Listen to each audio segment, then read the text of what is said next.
may your fasting and prayers be accepted by Allah during this month. Waxaan kuugu duceynayaa in soonkaaga iyo cibaadadaada inuu Ilaahay aqbalo bishani Ramadaan.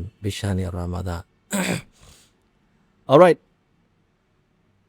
waxaa isticmaali karaysaa qaybta commentiga fadlan ku soo qor adigoo isticmaalayo ereyga accepted.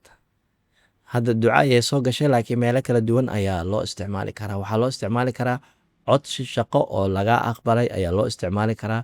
codsi fasax oo laga aqbalay ayaa loo isticmaali karaa oo xafiiskaaga laga aqbalay. waxyaabo fara badan ayaa loo isticmaali karaa. marka isku day inaad jumlo adiga aad leedahay samaysato oo aad qaybta commentiga ku soo qorto. jumlooyinkaasi iyo jumlooyin kaloo ka badan waxaad ka baran doontaa applicationkeena wax ka baro academy. waa application isticmaalkiisu aad iyo aad u fudud yahay oo aan kugu soo diyaarinay manhaj caalami oo la dhaho CFR. in ka badan 1000 cashir ayaa kugu jirto oo kugu diyaarsan. isbuuciina 2 jeer ayay macallimiinteenu live soo galaan si speakingkaaga sare loogu qaado.